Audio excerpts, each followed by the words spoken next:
Hola, muy buen día. Hoy es 30 de septiembre de 2021. Mi nombre es Rubí González. Actualmente estudio la carrera de herbolaria y fitoterapia en la Universidad Virtual del Estado de Michoacán. Curso la materia de Bases Teóricas de Medicina Interna 1, correspondiente al noveno cuatrimestre. Tutor Ernesto Israel Martínez Cervantes. Hoy les hablaré sobre los trastornos del aparato respiratorio. El sistema respiratorio es el responsable de realizar el intercambio gaseoso a nivel pulmonar. A nivel anatómico, se divide por el nivel superior o conductor, que está formado por túbulos que conducen, filtran, calientan el aire y producen la fonación.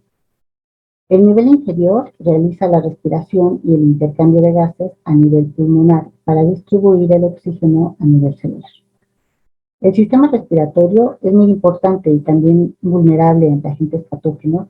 Se producen diferentes enfermedades que pueden causar discapacidad, morbilidad y en casos graves la muerte, sobre todo en grupos vulnerables como pueden ser niños y personas de la tercera edad.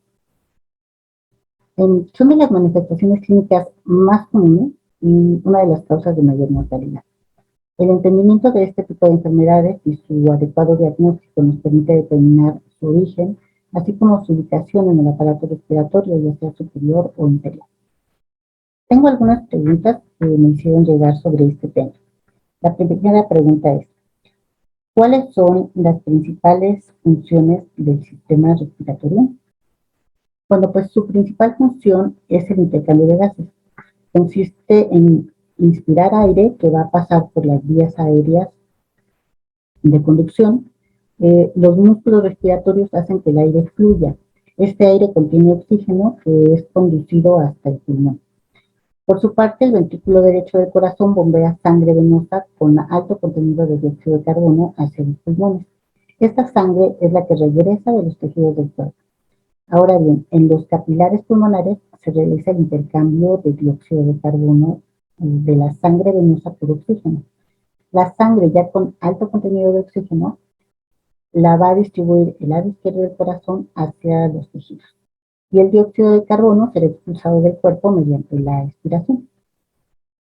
Aunque el intercambio de gases es su función principal, también realiza otras funciones como la distribución del aire, filtra, calienta y modifica el aire que respiramos, regula el pH reteniendo o eliminando CO2, regula la temperatura mediante la pérdida de agua, realiza la conversión y producción de hormonas en el pulmón, produce la fonación o sonidos de lenguaje.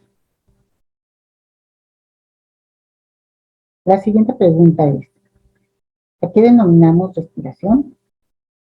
Existen diferentes puntos de vista para definir la respiración, desde su etimología de latín, respiratio onis, acción o efecto de respirar, o entrar de un lugar abierto a uno cerrado.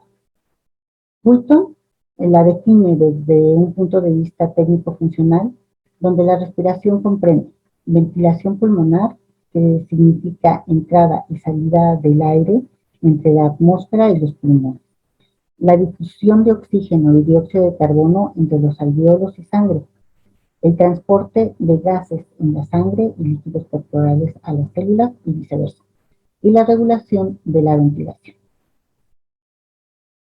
La siguiente pregunta.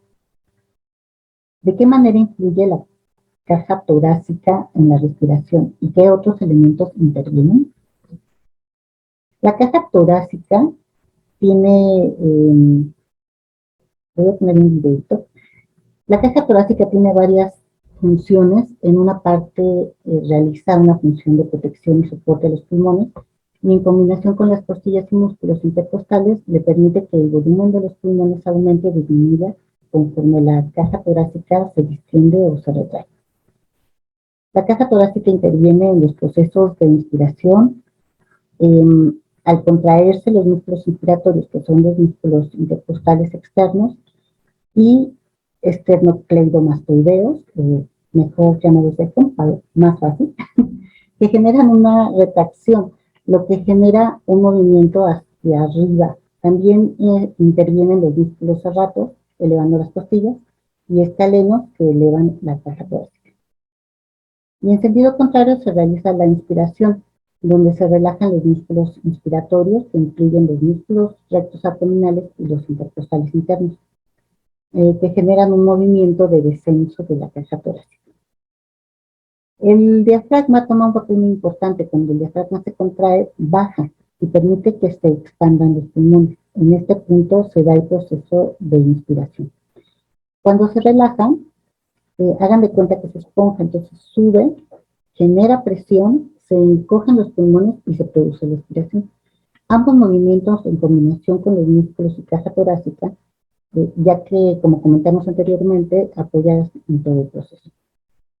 En el proceso de respiración también intervienen otros elementos como los alvéolos, el estroma, que es un tejido elástico que da la característica de retracción para colapsar el pulmón, la pelva parietal, la pleura visceral, el líquido pleural, entre los más importantes.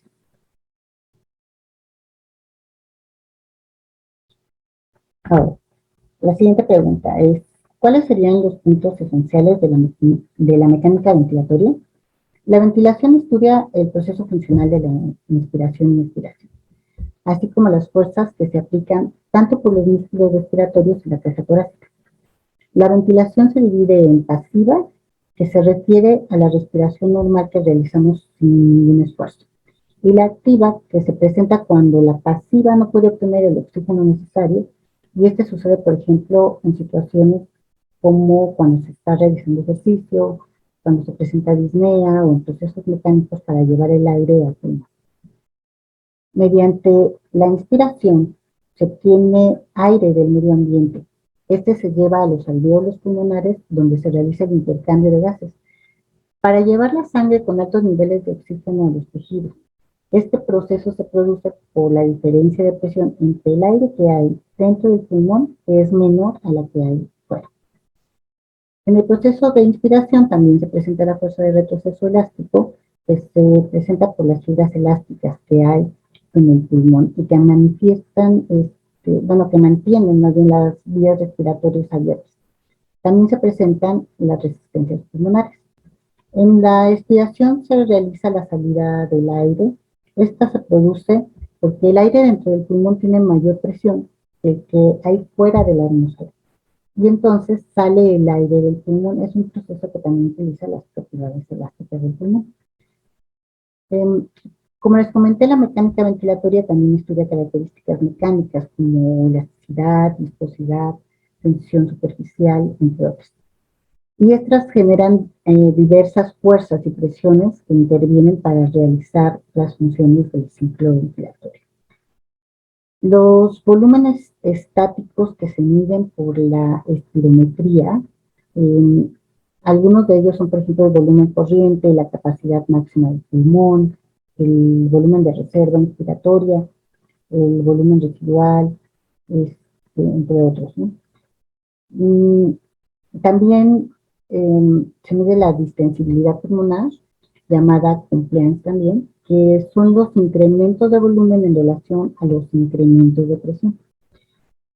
También se estudian las interacciones entre la pared torácica y el pulmón, como la presión transpulmonar, la presión alveolar, la pleural, la torácica, la transmural. Todas ellas influyen en la presión pulmonar. La mecánica dinámica estudia los flujos de aire en las vías aéreas, los cambios de volumen por unidad de tiempo, las resistencias pulmonares, los factores neuroendócrinos, por mencionar algunos. Y bueno, esas son todas las preguntas. A manera de conclusión, creo que el entendimiento de la mecánica ventilatoria y de la función de las fuerzas y presiones son importantes, ya que las enfermedades del sistema respiratorio pueden afectar esta mecánica y viceversa, ¿no? Por ejemplo, el asma y EPOC se consideran enfermedades obstructivas al presentar alteraciones en el flujo de aire. En alteraciones del volumen, por ejemplo, se presenta fibrosis. Ahora, también se puede estudiar la difusión de gases mediante la gasometría y ver la función de un órgano mediante estudios de imagen. Todo esto apoya en un mejor diagnóstico y atención de los pacientes con enfermedades respiratorias. Bueno, pues por el momento es todo de mi parte. Espero que haya sido de su interés. Muchas gracias por su atención.